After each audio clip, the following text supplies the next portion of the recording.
Welcome to another Discreet Development Update for the first week of October 2021. I'm here as always with lead developer Brandon Kerner. Brandon, how are you doing? I'm doing great.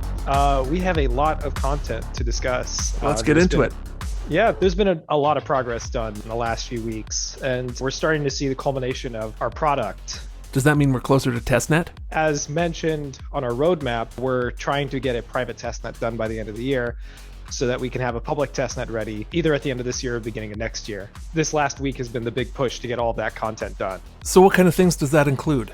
That includes a number of tools. One of the big tools is actually having blocks for the blockchain. So we've actually written code to create blocks from a list of transactions, which will be used by the transaction pool manager, which we're also working on now to take incoming transactions from the network, which are relayed by the network manager to the transaction manager, which is then used by our coin logic to pack into blocks and mint.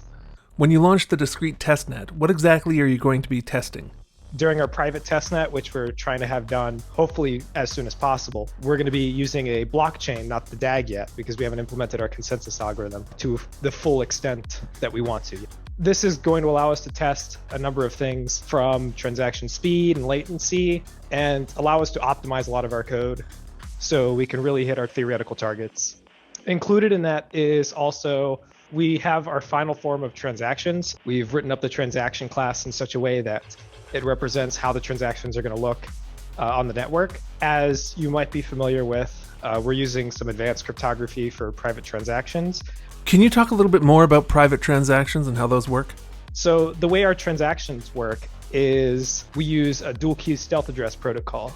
And what that requires is we create a series of, most often just one, transaction key. And from that transaction key, we do some logic involving the two public keys for the recipients and also the index it's being paid out to, so which output it corresponds to come up with a one-time address, which is never duplicated.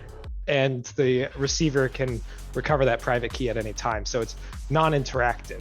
The way that works in our transactions is that we've structured our outputs to include the constructed key, the constructed public key, as well as something called a commitment, which allows us to actually check if the sum of the inputs equals the sum of the output. Because we encrypt the amounts, we can't just do sum of outputs is equal to sum of inputs as easily. So we create these things called commitments. These commitments have these things called blinding factors. And so basically what we do is after we spend these outputs in a transaction, we also recreate things called the pseudo outputs or the adjusted pseudo commitment outputs. The way these blinding factors are constructed basically allow us to sum all the blinding factors up equal to zero. Because the person spending the inputs has knowledge of the blinding factors for previous transactions, they'll be able to ensure that. And then we'll be able to actually check if sum of outputs equals to sum of inputs. Now, the problem with that is that because we're blinding the amounts, we could allow arithmetic that allows people to create coins by using arbitrarily large numbers to do integer overflow, because elliptic curves operate on a modular group. So how does discrete counteract that? What we do is we have the thing called a range proof, which I've discussed before. And the way range proofs work is we're using something called bulletproofs. Eventually we'll switch over to bulletproofs plus, but right now it's not too pertinent because we're just trying to test the core logic. What's the difference between bulletproofs and bulletproofs plus? Bulletproofs plus are just about as efficient as bulletproofs, but they're slightly smaller in the proof size. It's not enough to justify implementing it in our private testnet, but it'll be ready for the public testnet because it is one of our big selling points. And the big thing with our cryptography is our triptych signatures. So we actually hide which input is being spent in such a way that we can still verify that no two outputs are spent twice, preventing double spend, and also that the identity of the output is not revealed. And so we use an algorithm called triptych. And what about the coin logic?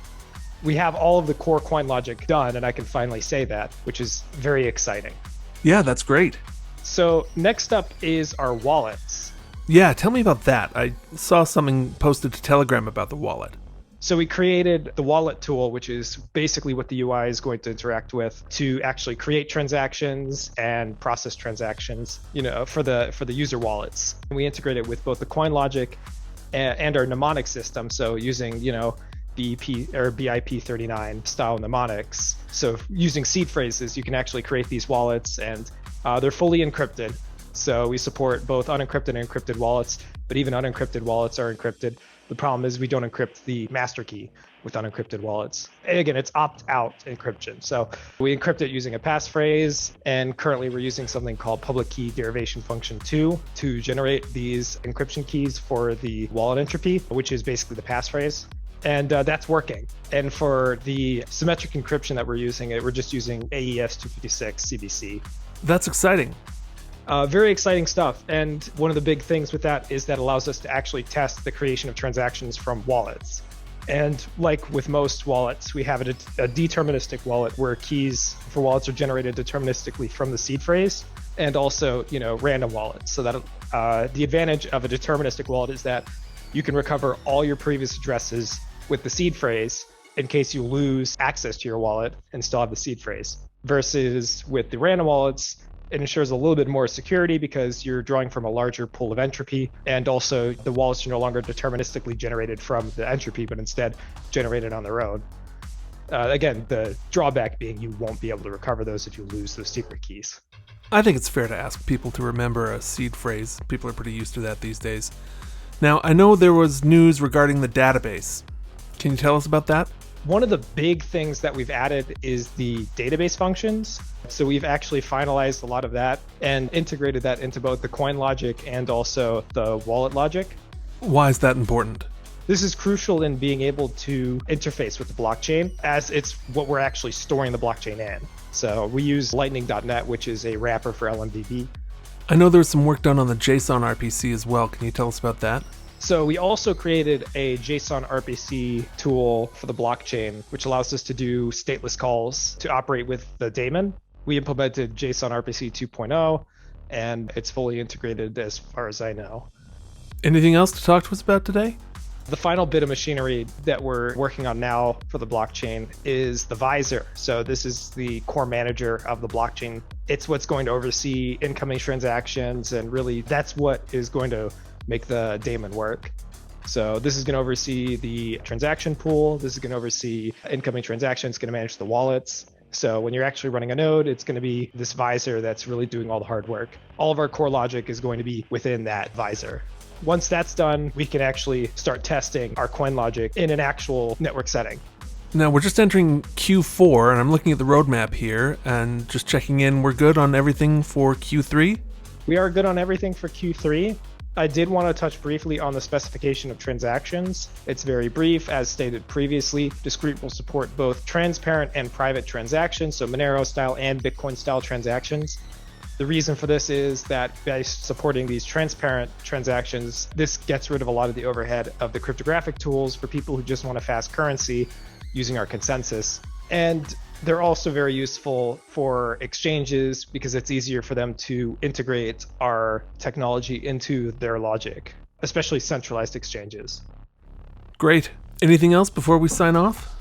We achieved 100 commits on the main Discreet repository this week, so that's also very exciting. There you go. Oh, good. That's a nice milestone. Thanks, Brandon, for your time as always, and we'll talk to you again next week. Certainly. Thanks for having me.